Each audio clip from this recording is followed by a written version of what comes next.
Professional. Hi there. Thank you for joining us for MedHeads. I apologize for the technical difficulties we had earlier. I'm Stephanie Baum, the digital health editor with MedCity News. I'm joined by two of my colleagues this afternoon, Neil Vercel, our health technology reporter in Chicago. How you doing there, Neil? Doing great. How are you? Nice to be back. Yeah, it's pretty good. Yes, that's right. A couple of us have been out of town, and also we're joined And I've been by off of our. MedHeads for a couple of weeks too. That's right. So it's a long time passing. Okay, and we're also joined by Nicole Oren in Cleveland, another reporter from MedCity News. How are you doing this afternoon, Nicole? I'm doing great. Thanks for asking.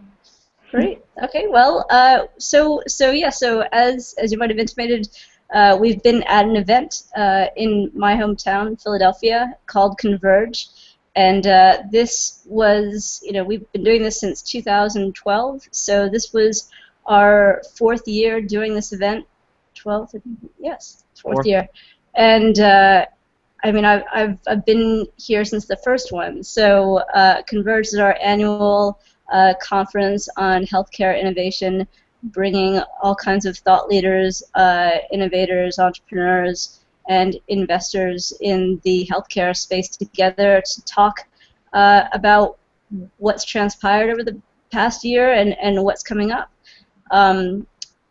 I mean, this year it felt like we were definitely further along than the conversations that we'd been through in previous years. And it was kind of interesting to see the kind of debates that people were getting into across the issues like the security of people's healthcare information, but also and ownership of their data. But it was also interesting to see how hospitals are moving forward and integrating things like mobile health apps and digital health applications, experimenting with them and seeing what they can provide, do for their own hospitals and also to commercialize that technology as well. Neil, I mean, let's start with you. You did not only did you cover some of the panels that we had, but you also did a couple fireside chats as well. Correct. What were your sort of initial impression? What were a couple of your impressions from some of those conversations that you had? Well, my two fireside chats, I had one with Sinai App Lab with I don't remember his name now. Gonna have to with Ashisha Treja, Dr. Ashisha Treja from Mount Sinai Medical Center in New York City, who runs the Sinai App Lab. I interviewed him a couple of months ago, did a nice story on him that seemed to be well received, and I think that's what prompted Chris to invite him to speak at CONVERGE. And by the way, let's give a shout out to Chris, who is currently flying back to Cleveland from Philly right now. Maybe he has Wi-Fi on the plane, maybe not. He's going to watch the recorded, the archived video anyways. Right. We think, and give us a, I'm sure, critique us. Sure. And I mean, no, yeah, but anyway, so he talked about what App Lab is doing. They develop a lot of apps in-house. They said they have about 22 under development creating apps on behalf of the medical staff. And sort of serving as a buffer between the tech leadership, the clinical leadership, and then the frontline practitioners, because there are so many thousands of apps out there. They're doing the evaluation, so sure, others on the front lines don't have to.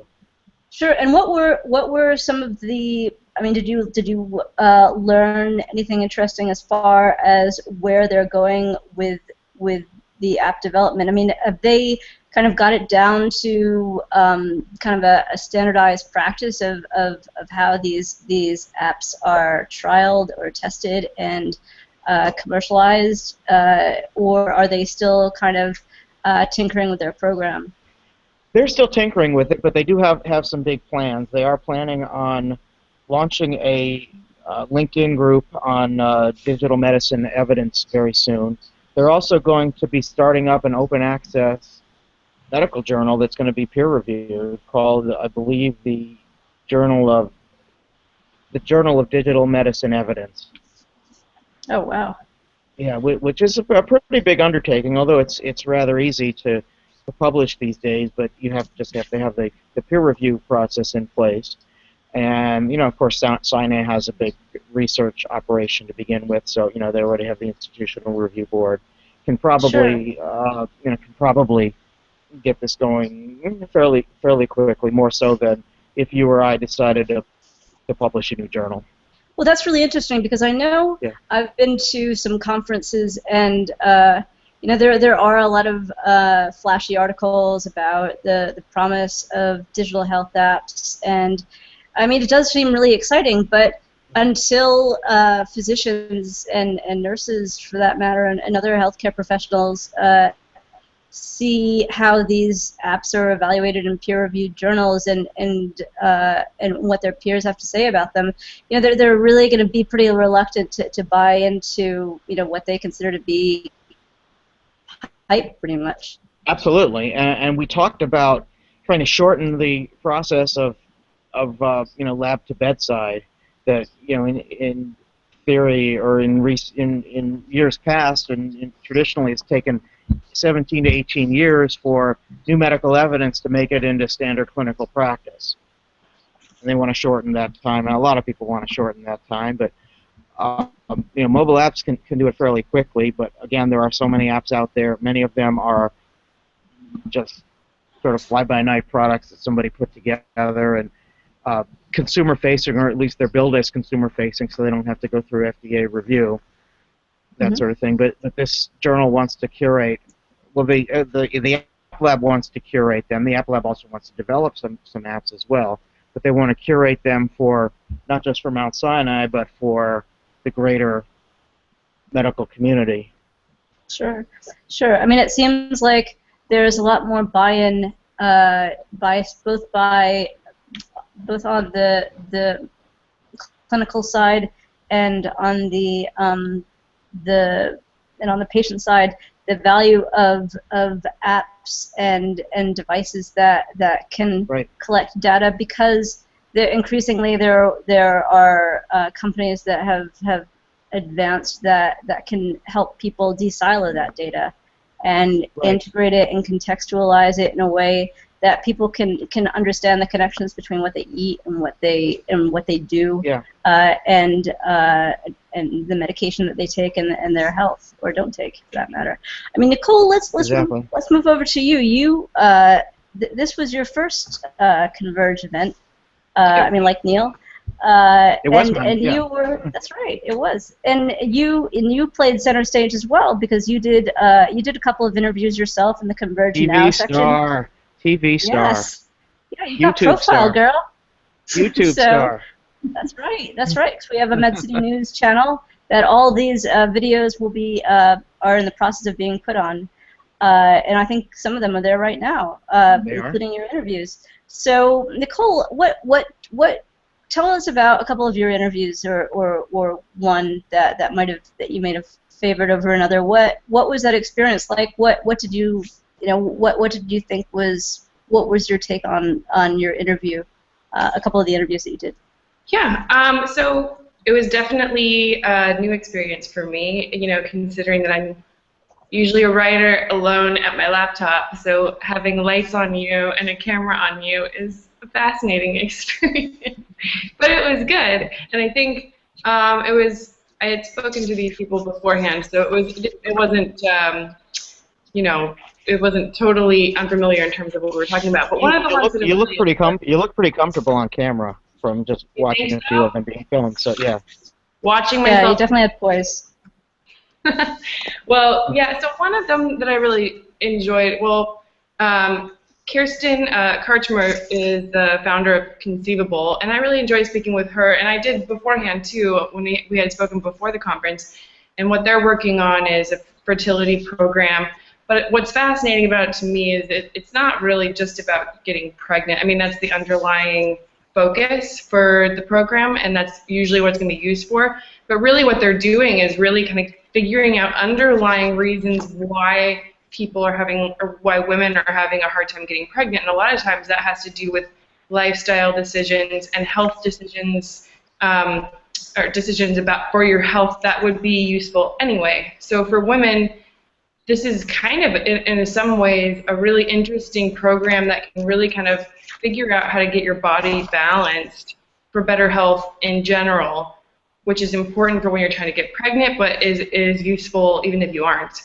And she was really, I mean, I think that she's really thoughtful in the way that she speaks about that program, and she was really happy to be at CONVERGE also. I spoke to her before the interview, and she was talking about how she was so pleased that this is the kind of conference where people aren't just pitching to each other, and people aren't just, you know, trying to get something from someone, but everyone's really eager to learn about what other people are up to in a really in a really kind of just curiosity-based way, and just seeing what other people are up to, and not in a competitive, and not in a, you know, just there was a camaraderie in the area of CONVERGE, I think, that she was really pleased to be a part of. So that was kind of cool.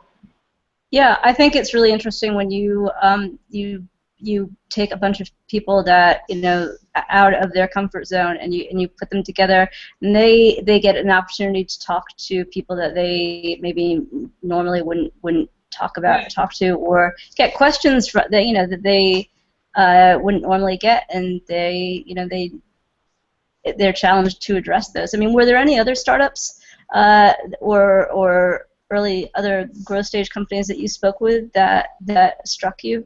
Yeah, well, WinGap Medical was one of the other CONVERGE Now on-air kind of video interviews that I did, and I think what he's doing, his name is Chris Stepanian, and what he's doing, the CEO, and what he's doing is really interesting, I think, because it's sort of fascinating to me when I started talking to him that no one's done this before yet, but the EpiPen has been the go-to device for anyone who's having an allergy, you know, major issue with allergies, and that's kind of been almost a monopoly in a certain sense, and not much has been changed in terms of size and how everything works. And he's really pointed out, especially in our interview, with actual props, with a real EpiPen, and then also his device, how the EpiPen is not only bulky and not convenient to carry around, and you have to keep it at the right temperature, so people have to carry it with them. You can't leave it in your car. I mean, you can, but it might not work the right way.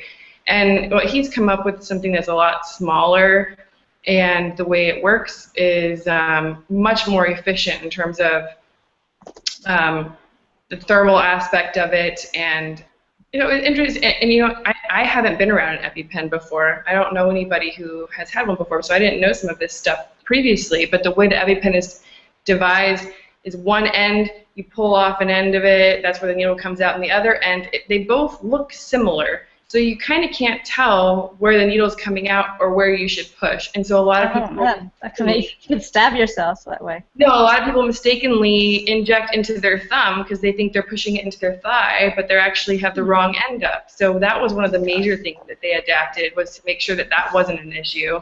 Yeah, and it's always the simple things, right? Right, I know. It's surprising to me that that hasn't been changed so far. So they still have a ways to go in terms of figuring out all the manufacturing stuff and really getting all of that set up. So they're not going to have a product available for another few years, but for consumers. But they're on a really good track, and it seems to me like they have a few competitors, but it seems to me like what they're doing is really interesting and helpful, and looks like it's going to be a great option for those who have major allergy issues. Sure. Well, one of my observations at CONVERGE was there was a really interesting debate that I was able to check out, and ironically, that the person that, I mean, maybe not so ironically, but Alberto Gutierrez from the FDA, I saw his keynote, and it was pretty, you know, much what you'd expect from a regulator, giving this kind of like big overview of the regulatory issues that they're contending with, and the different types of medical devices out there, and just kind of an interesting keynote, but not it wasn't going to blow you away. But when he sat down and talked with the panelists, it was like he really came into his own, and he raised a lot of really interesting issues. And one of them was about this, dealing with this huge debate on the ability to order genome sequencing, and A, who should be ordering that, and B, should patients have access to it, or should patients have a say about what happens? And there was it started off, and that was that. The whole debate got started with a question from the audience, and they had been talking about 23andMe, the warning letter they initially received in 2013 regarding the genetic, the genome testing that they provided, the sequencing they provided, the service they provided.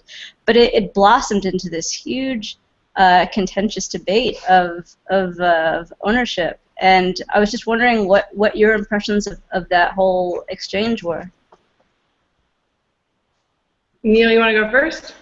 Neil? Well, yeah, I mean, it just seemed like it smacked of paternalism, as our story said. I actually passed it along to a couple of people, and a couple of people who are anti-paternalism in medicine, and they did say that, I'm not going to name them right now. I may interview one of them for a story, but got to protect my sources.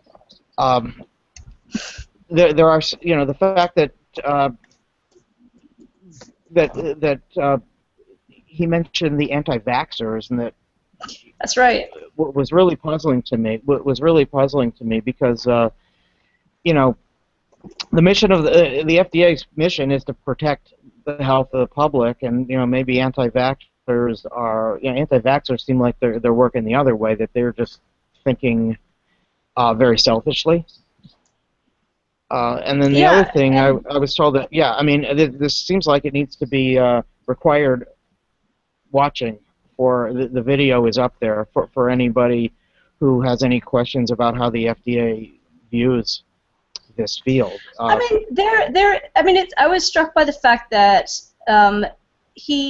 before they actually got onto this issue, he was talking about and the value of people being able to see their data in context, and that could be a good thing. And I think he was expressing I think that in years past there had been a certain reticence about that, like, well, will people be able to actually, do anything with that? And he was making the point that if you do contextualize data, if people can see the connection between exercising and their health, or what they eat, eating a pizza, and they are at risk for diabetes or something like that, they can use an app and be able to look at their data in the same their weight and their cholesterol or something like that, and be able to see, okay, well, there's a connection, and make healthy choices, to inform that. But it was, I mean, at one point he was like, okay, well, yeah, I guess people can have, sure, people can, order these tests, but as far as interpreting them is concerned, it's a very complex thing, and I can understand where he's coming from on a certain level, because as he was saying in this video, there is so much data that is basically just kind of noise, and you need someone that can filter out the difference between the sort of what's noise and what is our what is actionable accurate data. And he was but at the same time, why, I mean, he kind of compared, but he also kind of likened it to, well, yes, you could, he said at one point, I guess you could fix your car and get killed or something like that. It was like kind of, I guess you could do this, but it's kind of reckless. Sorry? That was the quote that what? That was the quote of the week. Yeah, Yeah. yeah. But it was just There's it's such a fine interesting. line. It's like a fuzzy gray area where it's like access to data, and then what do you do with it? When is it productive? When is it not? But really, where do your rights lie? It almost seems like this is going to end up being something comparable to like a constitutional thing. You know, like Mm-hmm. you have rights to your own information, but what you do with it, Sure. I don't All right. know. Yeah, I mean, it raises some issues. Okay, well, we did write about other things beyond Converge this week, and one of them, one of the stories that we got was about Salesforce, and Neil, you wrote quite a bit about that. Could you Yeah. walk us through some of the highlights? It seems like, is this kind of a game-changing move by Salesforce? Is this a way around? A way getting closer to interoperability, or is it a way to improve electronic health records? Or They could want you? yeah, they want you to think so for sure. Mm-hmm. It's not going to replace the EHR, and they're not intending it to either. Mm-hmm. They are seeing it though as an interoperability platform, as a way for as a way to aggregate lots of data from lots of sources. It still though is making it seems to me like this health cloud is helping in the population health area with hospitals with IDNs, integrated delivery networks, but I don't know if it's going to solve the patient centeredness problem, because this information is still revolving around the institution. Mm-hmm. Okay, Uh, and you yeah, did, yeah, sorry. Go ahead. I know that you did talk to a few other. You talked to a couple of CIOs about what their impressions were of Right. Salesforce moving into this area. Were they pretty positive, or were they pretty skeptical? Hmm. Well, a little bit of both. I did talk to one CIO and to two consultants, one of whom is also an entrepreneur. They did show some, they did show some skepticism, a little bit of interest, and they think that it is addressing an unmet need for sure. They think that going about it a little bit of in a different way. Using the cloud, which Salesforce does. Salesforce also has a big analytics platform, which is also very important. And analytics generally are not built right into EHRs; they're usually bolted on. Okay. It's it's been done before by others. It maybe hasn't been done by a company as large and as established in customer relationship management as Salesforce, and they're trying to make it about patient relationship management. So in that sense, they're making it patient-centered, but the data is still flowing. The data is still revolving around the institution, even if the management of it is supposed to focus on the big picture of the patient's health. Okay. All right. Well, we better round up a little bit since it's getting towards that time. But I just wanted to ask one final question. I mean, so both of you have come to Philadelphia. Both of you were at Converge. One of our keynotes, Dan Hilferty, the CEO of Independence Blue Cross, made the point that he wants Philadelphia to be seen as a Silicon Valley of the East. I mean, yes. Do you think we're at that point yet? Do you think, how far away do you think we are from that? I mean, I think I mean, what's your take? Yeah, I covered that session. He's definitely an unabashed civic booster for the city of Philadelphia. He loves the city. He loves the business community there. Of course, he's going to say that. I think, we don't need to have another Silicon Valley for healthcare. We don't need to have any. With the internet, it doesn't have to be centered in one geographic area. I mean, we're all over the country, and we work pretty well as a team, I think. on the East Coast, I think the Boston area probably is well ahead of Philly. Philly's done a lot in life sciences for sure, in pharma and medical devices, particularly if you include New Jersey. New York City's got lots of hospitals. What is it? Something like 25% of all U.S. doctors trained at one of the Philadelphia med schools or hospitals, something like that. That's right. That was. I was hoping you would walk away with that. But I've heard that before, maybe from you. Yeah.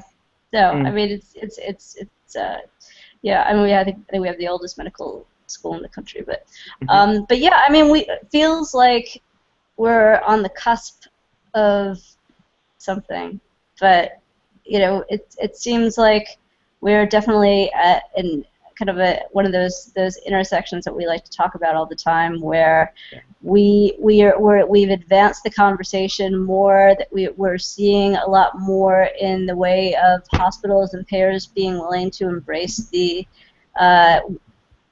new technology, working with entrepreneurs, but at the same time there seem to be even more challenges ahead of us. Oh yeah. I mean, it's such a complex industry, and there are so many things wrong with it, so many things that need to be fixed, and so many entrenched interests that know that if they give up on their business models, they're going to lose their cash cows. They've been, there's so much waste in healthcare. You cut that out, and all of a sudden, the people that have been cashing in for years are going to lose that, and they don't want to lose that. Even though, frankly, our healthcare is terrible. Nicole, what's your take? I feel like as far as having like a hub for what's next and being on the cusp of that transition, I think I agree with Neil that I feel like Boston is much more, it just makes more sense to me in terms of interpreting it that way. But I don't know. I mean, I think Philadelphia has, I guess I just don't understand exactly why there needs to be the next Silicon Valley and why it can't be more spread out. I think, I mean, in fairness, I think he was one of the things I was writing other stuff, so I didn't see him when he talked about that. But oh no, that's cool. But I think he said at one point that Philadelphia healthcare costs are 42% higher than anywhere else in the country, than the national average, I think. Than the average, yeah. And he also said something of like, come to Philadelphia and help us fix our problems or something like that, right? So kind of did, yeah. There are entrepreneurs. We have some solid accelerators in the city. At the Science Center, the Digital Health Accelerator there, which attracts an international community of entrepreneurs, and we also have Dream It Health in Philadelphia, and a lot of the I believe he's on the board of Dream It Health. So Independence Blue Cross works, in collaboration with that, and all the hospitals, some of the hospitals and the universities in the city have an entrepreneurial connection to each other. It seems like the pace is increasing, but yeah, we've still got a long way to go. Anyway, I think we better wrap it up. So thank you for joining us for another edition of MedHeads. I'm Stephanie Baum, Digital Health Editor with MedCity News, and I've been joined by Nicole Oran in Cleveland and Neil Versell in Chicago. Have a great weekend. Long weekend. Happy Labor Day. Happy Labor Day. Cheers. Cheers.